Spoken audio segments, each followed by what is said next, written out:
바뀔 때에 거절치 않으시리.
한국복음서원은 미국 복음주의 출판사 협의회인 ECPA의 정회원이자 투표권 행사 멤버인 LSM에서 출간한 영적 서적들을 번역, 출판하고 있습니다.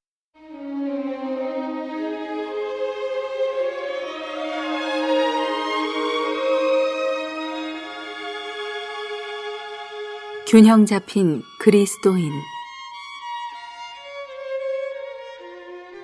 두 가지 본성. 젊은이들과의 담화.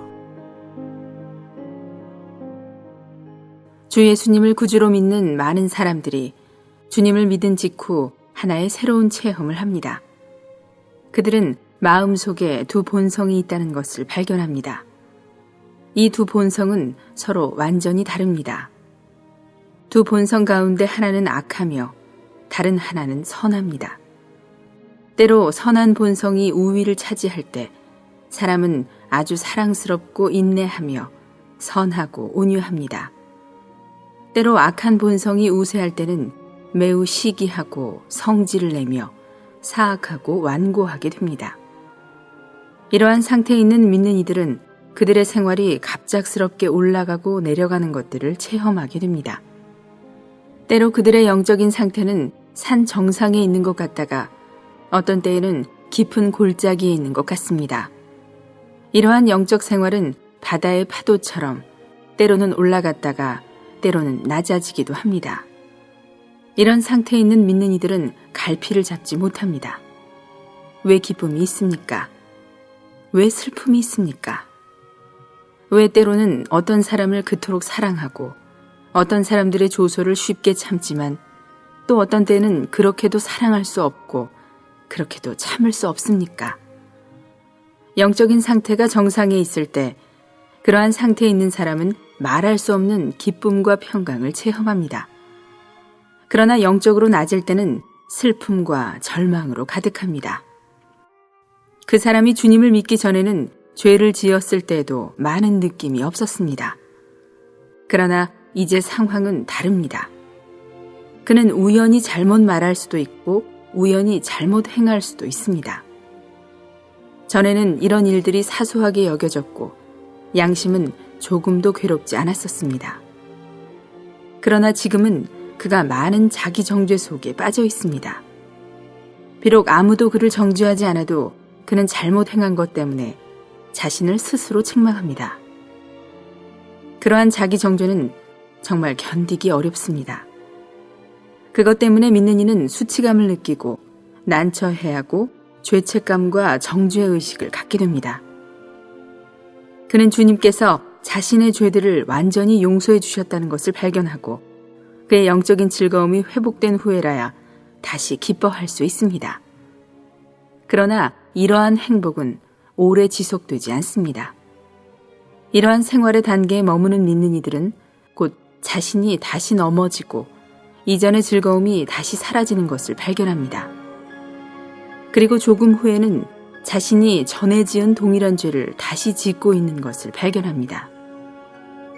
죄를 짓는 것이 아주 자연스러운 것 같습니다. 안에서부터 어떤 능력이 갑자기 그들을 덮친 것처럼 그들은 불현듯 잘못된 것을 말하고 잘못된 일을 저지르도록 이끌립니다. 그러한 상태에 믿는 이들은 끊임없이 회개합니다. 그들은 주님 앞에 끊임없이 많은 서원을 하며 결심을 합니다. 그들은 동일한 실수를 다시 하지 않기를 바라면서 자신들을 위해 많은 규례들을 세워 스스로를 속박합니다. 동시에 그들은 주님의 피로 새롭게 정결하게 되기를 구하며 주님께서 성령으로 또다시 충만하게 해주시기를 구합니다. 이렇게 한 후에 그들은 아주 만족하며 그들이 지난번 지은 죄는 그들 뒤에 있고 지금부터는 거룩함에 이르는 길에 있다고 생각합니다. 그러나 실상은 항상 그들의 소망과 반대로 나타납니다. 아마도 며칠 후면 그들은 다시 실패할 것입니다. 다시 한번 그들은 깊은 양심의 가책에 빠져 그들 자신의 실패를 한탄하며 슬픔에 잠깁니다. 거룩함에 대한 그들의 소망은 꺾여졌습니다. 그들의 모든 결심과 규칙들이 그들을 도울 수 없습니다. 비록 이후에 그들이 주님의 용서를 받는다 하더라도 다시는 죄짓지 않을 수 있다고 생각하기가 힘들 것입니다. 주님께서 그들을 지켜주시기를 기도하면서도 한면으로 그들의 마음은 여전히 의심들로 가득합니다. 그들은 주님께서 진실로 그들이 죄짓지 않도록 지키실 수 있을지 의심하기 시작합니다. 어린 믿는 이들은 자주 이런 체험에 빠집니다. 거의 날마다 그들은 자기 정죄와 비애에 빠집니다. 때로 그들은 하루에 수차례, 심지어 수십 차례 자신을 정죄합니다. 광야에서 방황하는 그런 생활은 그들의 거듭남까지도 의심하게 합니다. 성경은 하나님께로서 난 자마다 죄를 짓지 아니하나니 라고 말하고 있지 않습니까? 그들은 그들이 항상 죄를 짓는다면 그것은 그들이 아직 거듭나지 않았다는 것을 의미한다고 생각합니다. 그들이 느끼는 낙심과 실망은 눈물로도 다 표현할 수 없습니다. 이런 사람들은 많은 실패를 경험했기 때문에 깨어 있어야겠다고 결심하고 내주하는 죄에 대항하여 최후까지 싸우겠다고 결심합니다. 그들은 스스로 이전의 나약함에 대하여 깨어 있을 것을 결심합니다. 그들은 전에 항상 실패했던 영역에 대해 의도적으로 자신을 개선하려고 합니다. 그들은 얽매이기 쉬운 죄를 벗어버리기 위해 최선을 다하여 할 수 있는 모든 것을 하겠다고 결심합니다. 물론 이것은 외적인 행위에 있어서는 그들에게 많은 도움을 줍니다. 그러나 내적인 죄의 활동은 예전처럼 계속되며 죄의 힘이 잠잠할 날이 없습니다. 결국 그들은 또다시 실패합니다. 성질을 예로 들어봅시다. 어떤 믿는 이가 자신이 빠지기 쉬운 죄가 자신의 급한 성질이라는 것을 깨닫는다면 그는 모든 일에서 자제하려고 노력할 것입니다. 이것은 짜증을 덜 내게 할 수 있고 한두 번의 유혹에는 통할 수 있습니다. 그러나 그가 잠시 동안은 성질을 억제할 수 있을지 몰라도 다른 사람이 그를 계속 짜증나게 하면 그는 더 이상 화를 억제하지 못할 것입니다. 몇 차례는 성공할 수 있을지 모르지만 조금만 부주의하면 그는 다시 성질을 내고 맙니다. 유혹이 있을 때 그의 마음 속에는 많은 갈등이 있습니다. 한편으로 그는 성질을 내지 않고 온유해야 한다고 생각합니다. 다른 한편으로 그는 상대편의 불합리와 허물을 생각하고 그런 행동을 혼내줌으로써 자신의 정당성을 입증해야만 한다고 느낍니다. 이러한 갈등은 믿는 이들 가운데 일반적으로 발견됩니다. 불행히도 그 결과는 승리이기보다는 대부분 실패입니다. 일단 그들의 인내가 고갈될 때 그들은 다시 실패합니다. 참으로 거듭난 사람은 그리스도인의 생활 초기에 자주 이런 체험을 합니다. 우리는 이러한 패배로 인한 갈등 때문에 얼마나 많은 눈물을 흘렸는지 모릅니다. 사랑하는 형제들이여, 당신도 동일하게 우리가 말한 체험을 하였습니까? 당신은 왜 그러한 체험을 하는지 그 이유를 알기 원합니까?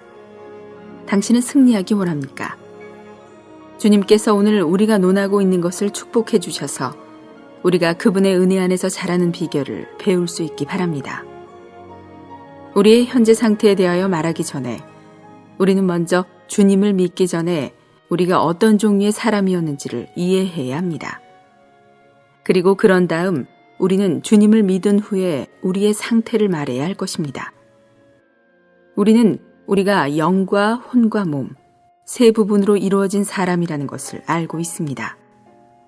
영은 우리가 하나님과 교통하는 기관입니다. 동물에게는 영이 없습니다.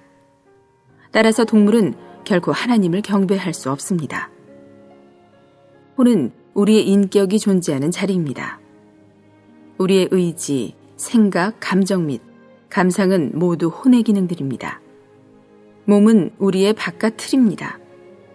사람이 타락했다 할지라도 여전히 이 세 부분을 소유하고 있습니다. 사람은 거듭난 후에도 여전히 동일하게 이 세 부분을 소유하고 있습니다. 하나님께서 사람을 창조하셨을 때 그분은 자의식이 있는 사람을 창조하셨습니다. 사람은 의식을 가진 살아있는 피조물이었습니다. 사람에게는 영이 있었습니다. 따라서 다른 낮은 종류의 피조물과는 달랐습니다. 사람에게는 혼이 있었습니다. 따라서 영뿐인 빛의 천사들과는 달랐습니다. 사람의 중심은 그의 영이었습니다. 영이 사람의 온 존재를 통제했습니다. 영이 사람의 혼과 몸을 통제했습니다. 사람은 전적으로 하나님을 위해 살았습니다. 혼의 감정들과 몸의 요구들은 모두 영의 머리됨 아래 통제되었고 그것은 하나님을 영화롭게 하고 하나님을 경배하기 위한 것이었습니다. 그러나 슬프게도 사람은 타락하였습니다. 이 타락이 사람 안의 세 가지 요소 중 어느 하나도 없애지는 못했지만 이 세 가지 요소들의 순서를 뒤바꾸었습니다. 에덴 동산의 상황은 인류가 하나님께 반역했고 사람이 더 이상 하나님을 사랑하지 않으며 하나님에게서 독립을 선포했다는 것을 우리에게 분명히 보여줍니다. 창세기 3장 6절은 이렇게 말합니다. 여자가 그 나무를 본즉 먹음직도 하고 보암직도 하고 탐스럽기도 한 나무인지라. 지혜롭게 할 만하다. 이렇게 사람은 타락했으며 그의 영과 혼과 몸 모두가 영향을 받았습니다. 영은 혼에게 복종하게 되었고 혼은 그 많은 감각들에 의해 통제되었습니다. 몸은 비정상적인 많은 탐욕과 욕망을 발전시켰으며 그것들은 혼을 유혹했습니다. 원래 사람은 영이 앞장서서 인도했었습니다. 하지만 이제는 몸이 앞장서서 그 정욕을 만족시킵니다. 성경에서 이러한 몸의 정욕을 육체라고 부릅니다. 이때부터 사람은 육체가 되었습니다.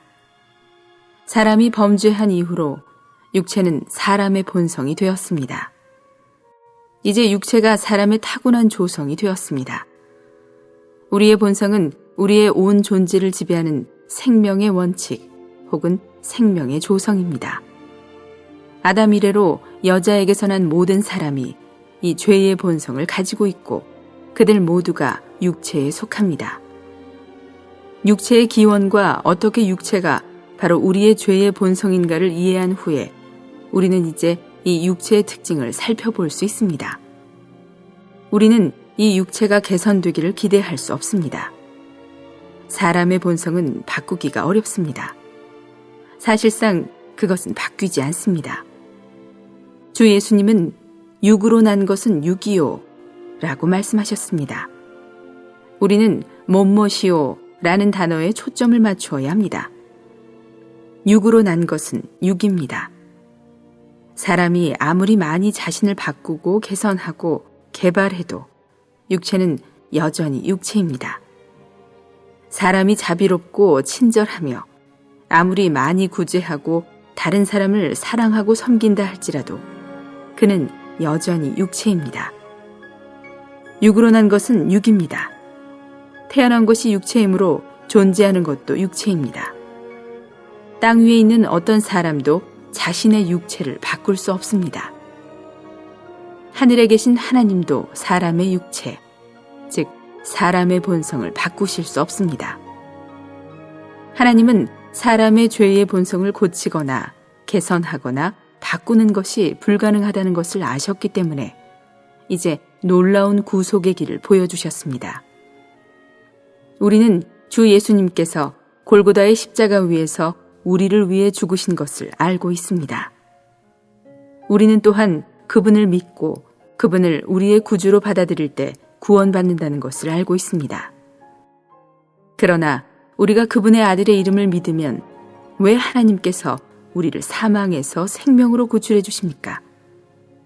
만일 이러한 믿음의 단순한 고침이라는 문제와는 달리 우리의 생명에 교환이라는 문제가 포함되지 않는다면 어떻게 하나님께서 죄로 가득한 사람을 하늘로 구출하실 수 있겠습니까? 그러므로 분명히 여기에 심오한 뜻이 있습니다. 우리가 주 예수님을 믿은 후에 하나님은 우리가 죄의 옛 본성, 즉 육체를 따라 살도록 하시지 않습니다. 하나님은 주 예수님을 죽게 하셨는데 이것은 한편으로 주님께서 우리를 위해 죄가 되시고 다른 한편으로 아담에게 속한 옛 창조를 주님과 함께 십자가에 못 박으심으로 우리에게 새 생명을 주시려는 의도를 가지셨기 때문입니다. 우리가 주 예수님을 우리의 구주로 믿을 때 하나님은 우리에게 새로운 본성을 가진 새로운 생명을 주십니다. 이 약속으로 말미암아 너희가 정욕 때문에 세상에서 썩어질 것을 피하여 신성한 성품에 참여하는 자가 되게 하려 하셨느니라. 우리가 믿은 그때 주님은 우리 안으로 하나님의 본성을 지닌 그분 자신의 생명, 곧 하나님의 생명을 분배해 주셨습니다. 이 본성은 전적으로 새롭습니다. 그것은 우리가 가지고 있는 죄의 본성과는 완전히 다릅니다. 이 본성은 우리의 옛 본성을 개선한 데서 오지 않습니다. 우리가 주 예수님을 우리 구주로 믿는 그 순간 이 비밀스러운 거래가 이루어집니다. 이것이 거듭남이고 위로부터 태어나는 것이며 하나님의 생명과 본성을 받는 것입니다. 이러한 거듭남은 사람이 느낄 수 있는 어떤 것이 아닙니다. 오히려 거듭남은 성령께서 우리의 영 안에서 일하셔서 우리의 영의 잃어버린 위치를 회복하시고 우리의 영 안에 하나님의 생명을 넣어주시는 것입니다. 바람이 임의로 불매 내가 그 소리는 들어도 어디서 와서 어디로 가는지 알지 못하나니 성령으로 난 사람도 다 그러하니라. 참으로 주 예수님을 믿는 모든 사람들은 그들 안에서 이렇게 일하시는 성령을 가지고 있습니다. 입으로만 혹은 머리로만 믿는 사람들은 거듭나지 않은 사람들입니다. 마음으로 믿는 모든 사람은 구원을 받았으며 분명히 거듭났습니다. 이제 두 본성이 한 믿는 이 안에 나타납니다. 하나는 옛 아담의 본성인 죄의 본성, 곧 육체입니다. 다른 하나는 하나님의 본성이 있는 영적 생명, 곧 새 영입니다. 형제들이여, 여러분은 주 예수님을 믿었고 자신이 구원받았다는 것을 알고 있습니다. 그러므로 여러분은 이미 거듭났습니다. 여러분은 이제 여러분 안에 이 두 본성이 있다는 것을 알아야 합니다. 이 두 본성이 수많은 갈등의 원인입니다. 여러분이 올라가고 내려가며 요동하고 승리와 패배 사이를 오가는 이유는 이 두 본성이 여러분에게 그 영향력을 행사하고 있기 때문입니다. 이 두 본성이 여러분의 분투하는 생활에 수수께끼를 풀 열쇠입니다. 어린 믿는 이에게 내적인 갈등과 정죄의 체험이 있다는 것은 그가 거듭났다는 증거입니다. 거듭나지 않은 사람은 여전히 죄 안에서 죽어 있습니다. 비록 그가 때로는 양심에서 정죄를 받는다 할지라도 그러한 느낌은 그렇게 분명하지 않습니다. 어떤 사람에게 새로운 본성이 없다면 분명히 그는 새 본성과 옛 본성 사이의 갈등을 체험하지 않을 것입니다. 성경은 새 본성과 옛 본성 사이에 이러한 갈등을 분명히 묘사하고 있습니다. 로마서 7장에서 바울은 자신의 체험을 통하여 이러한 갈등의 생활을 생생하게 묘사했습니다. 그는 내가 행하는 것을 내가 알지 못하노니 곧 내가 원하는 것은 행하지 아니하고 도리어 미워하는 것을 행함이라 고 말했습니다. 이것이 새 본성과 옛 본성 사이의 갈등입니다. 이 구절은 새로 태어난 믿는 이의 체험을 묘사합니다. 이때 믿는 이는 아직 그리스도 안에서 갓난아이입니다. 그의 영적 생명은 유아 단계에 있으며 어린애 같고 무능력합니다. 원하는 그리고 미워하는 에서 주체는 새로운 본성에 속한 나입니다. 비록 새 본성이 하나님의 뜻을 갈망하고 죄를 미워한다고 할지라도 다른 본성, 곧 옛 본성이 너무나 강합니다. 더욱이 이 사람은 의지가 약하기 때문에 옛 본성의 강요에 못 이겨 죄를 범합니다. 그러나 새 본성은 죄를 범하지 않습니다. 이제는 그것을 행하는 자가 내가 아니요 내 속에 거하는 죄니라. 첫 번째 나는 새 본성에 속한 나입니다. 죄는 죄의 본성의 또 다른 이름입니다. 그러므로 이 구절은 죄를 범하는 자가 새로운 나가 아니라 죄의 본성임을 의미합니다. 물론 이것이 사람의 책임을 없애지는 못합니다. 바울은 계속하여 옛 본성과 새 본성 사이의 긍정적인 모순, 즉 죄의 본성과 영적 생명 사이의 모순을 묘사했습니다. 내 속, 곧 내 육신에 선한 것이 거하지 아니하는 줄을 아노니 원함은 내게 있으나 선을 행하는 것은 없노라. 내가 원하는 바 선은 행하지 아니하고 도리어 원하지 아니하는 바 악은 행하는도다. 만일 내가 원하지 아니하는 그것을 하면 이를 행하는 자가 내가 아니요 내 속에 거하는 죄니라.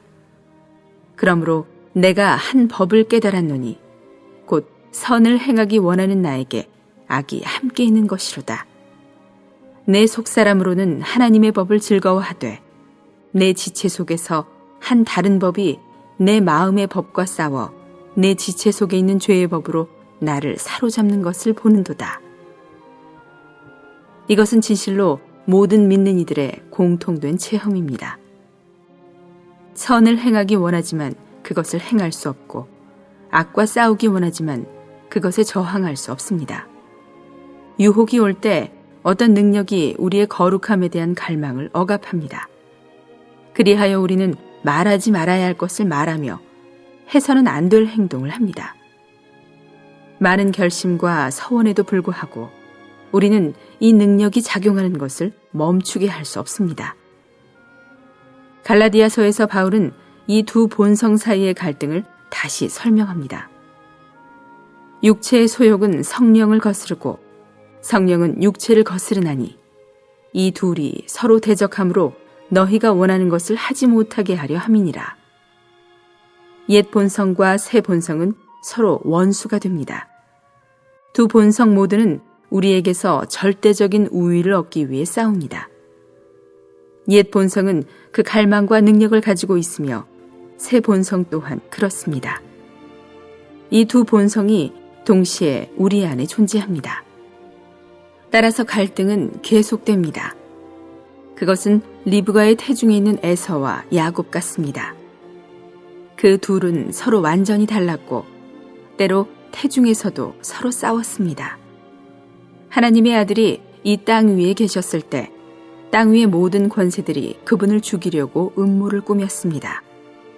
이와 동일하게 하나님의 아들이 우리 마음 속에서 우리의 새 생명으로 살고 계실 때 우리 육체 안의 모든 정욕들은 그분을 없애기 위하여 싸웁니다. 계속 나아가기 전에 먼저 우리는 이 두 본성의 특징을 이해해야 합니다. 옛 본성은 우리 육체에서 태어났습니다. 그 안에는 선한 것이 거하지 않습니다. 새 본성은 하나님에게서 옵니다. 그것은 죄를 지을 수 없습니다. 새 본성과 옛 본성은 완전히 다릅니다. 그것들은 근원이 다를 뿐 아니라 기능도 다릅니다. 그러나 둘 다 믿는 이들 안에 존재합니다. 옛 본성은 육체입니다. 육신에 있는 자들은 하나님을 기쁘시게 할 수 없느니라. 새 본성은 새 영입니다.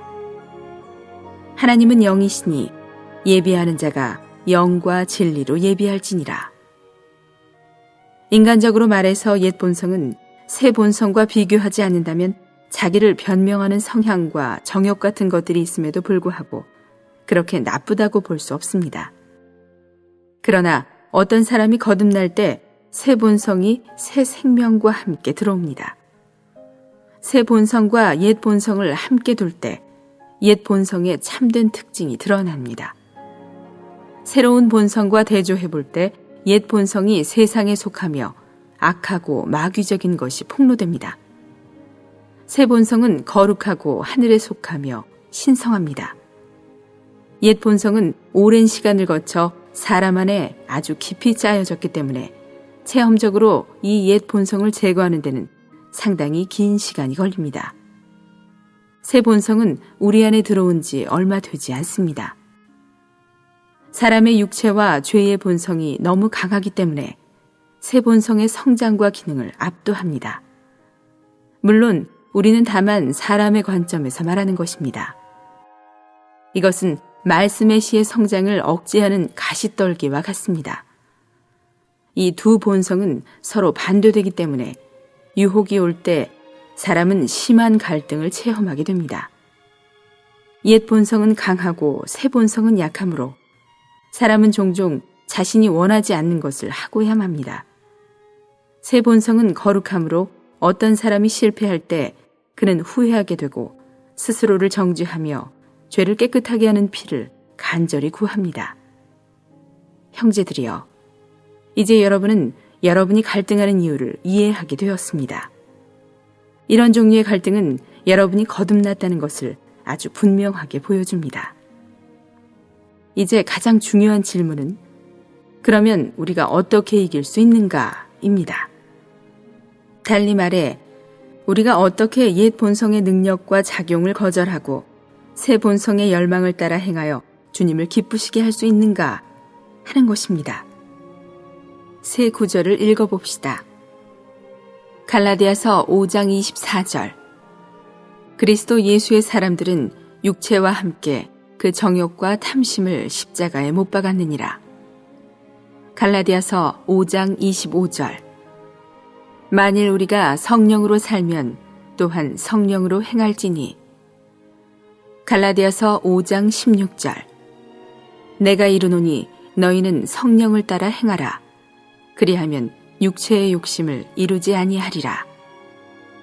이 세 구절들은 육체, 즉 죄의 본성, 옛 본성, 옛 아담의 본성을 이길 수 있는 두 가지 길을 우리에게 알려줍니다.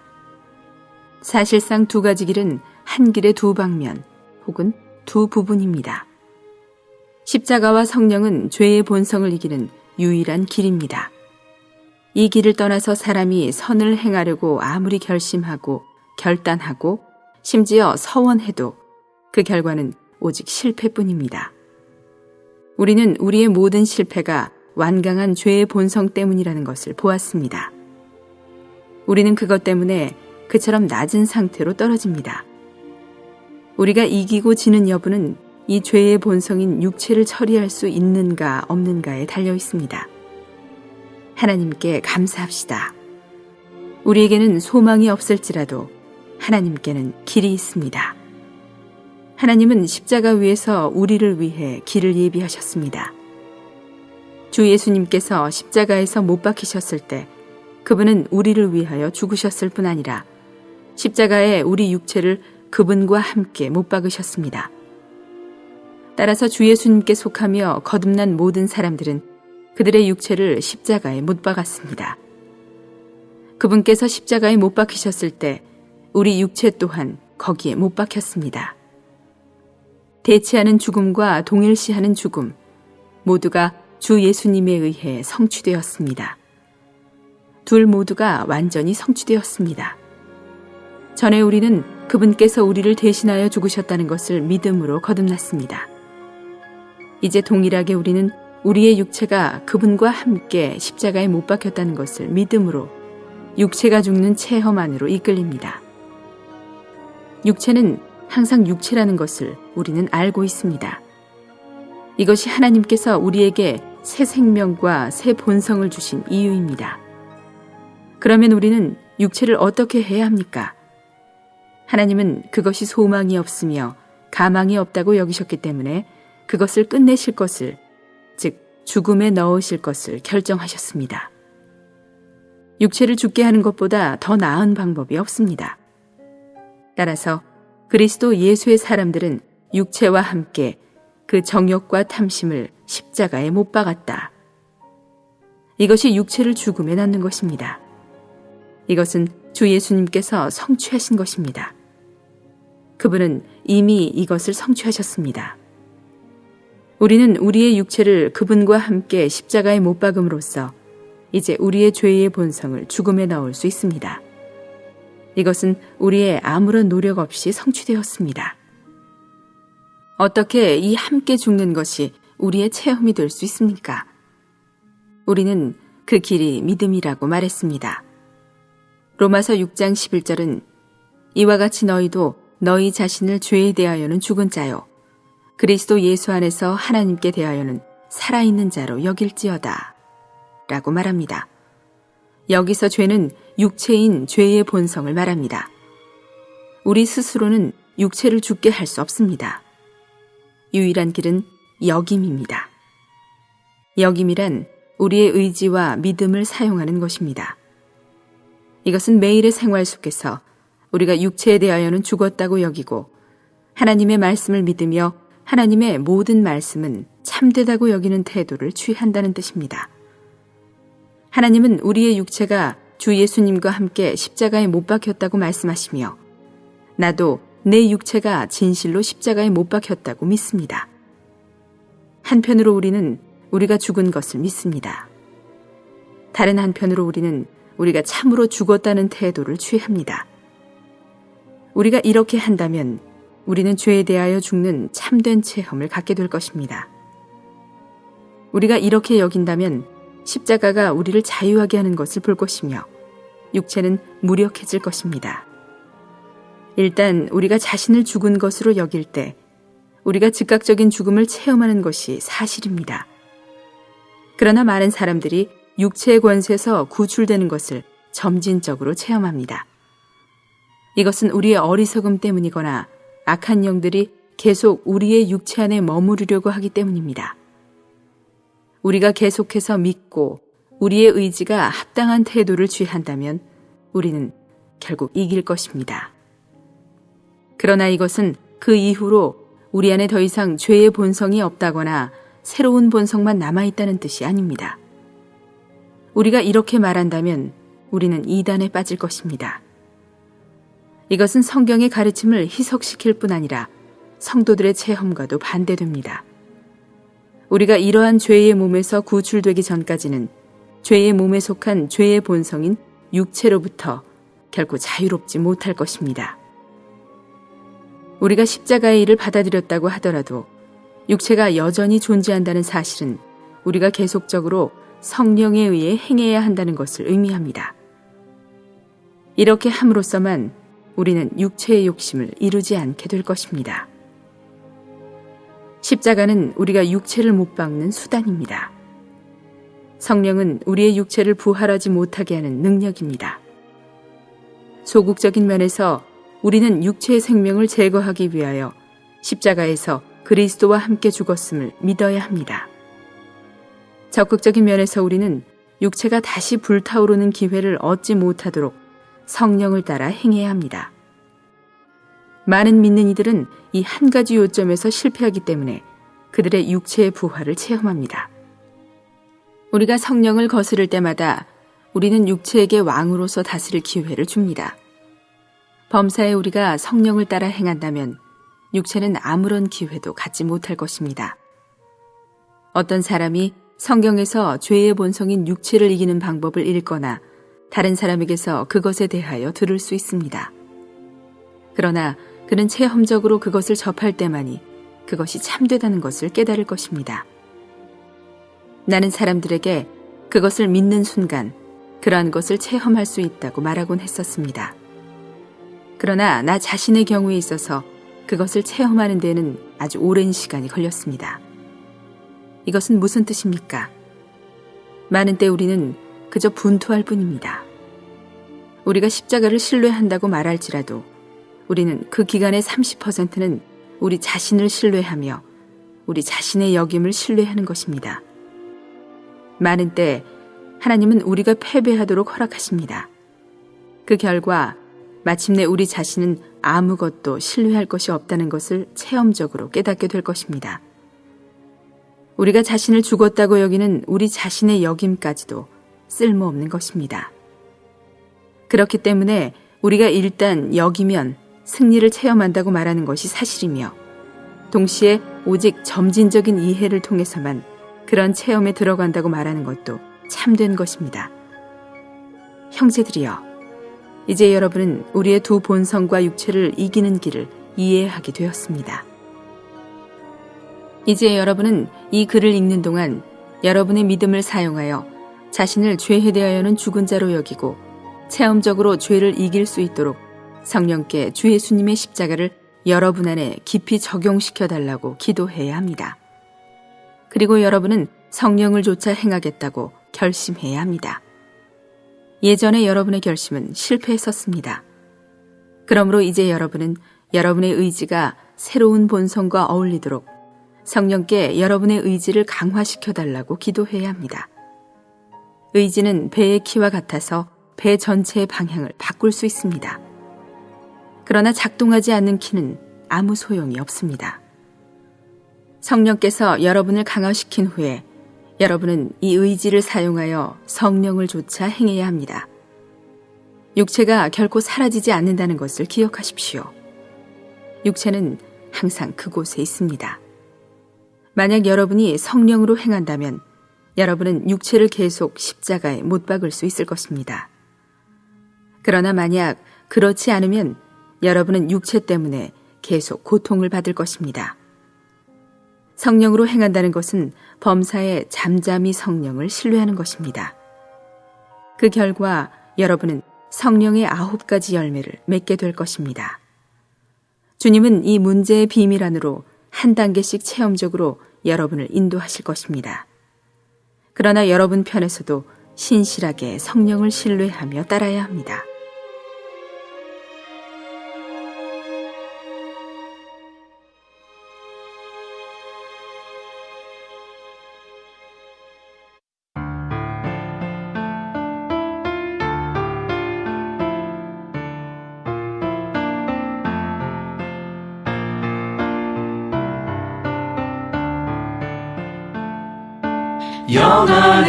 영안으로 휘장 안으로 들어가 주와 함께 우상 숭배하는 진영 밖으로 종교를 떠나야 해. 주님과 가장 가까운 관계를 가장 친밀한 관계를 이럴 때 우린 주와 이익을 나눈다네. 이 땅에서 하나님의 사업을 수행하는 사람이 되고 영광의 하나님께 사용되는 사람이 될 수 있다. 정금이신 삼위 하나님 완전히 그로 입혀져 그분 안으로 깊이 잠긴다면 하나가 될 수 있네. 우리의 문제는 주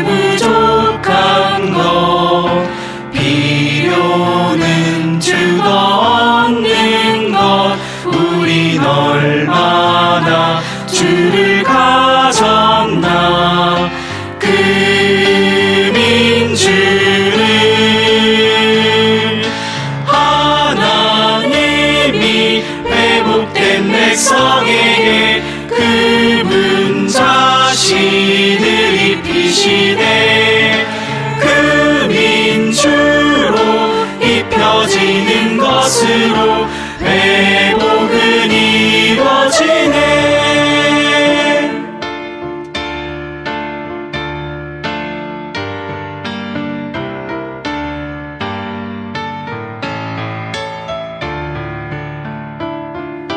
죄인들을 죄에서 나와 주와 화목케 하는 마 타고난 생명사는 믿는 이를 육체에서 나오게 하나님과 화목케 하는 위장 화목의 막과 위장을 통해 우리는 주와 완전히 화목되네.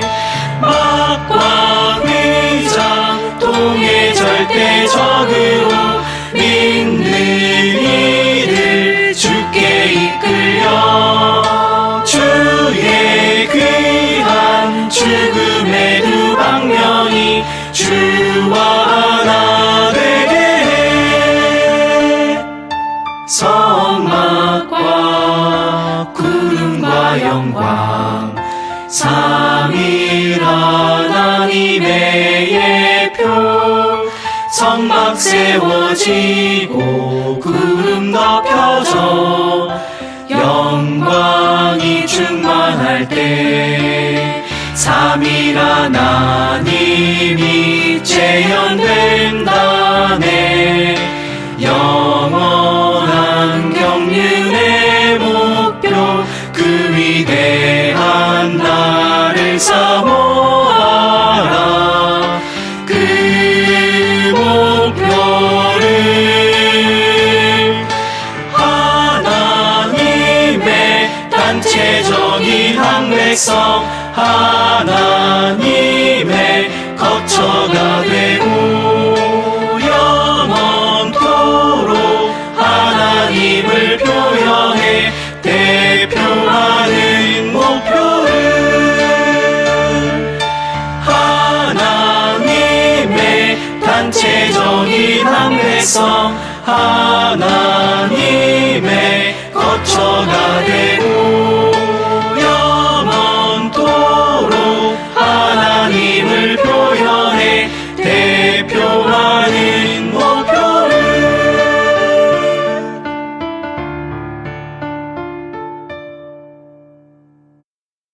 본 메시지가 수록된 도서에 관심 있으신 분들은 인터넷 검색창에 한국복음서원 쇼핑몰 또는 1600-3191로 전화 주시면 감사하겠습니다. 리디북스에서 전자책으로도 구입이 가능합니다.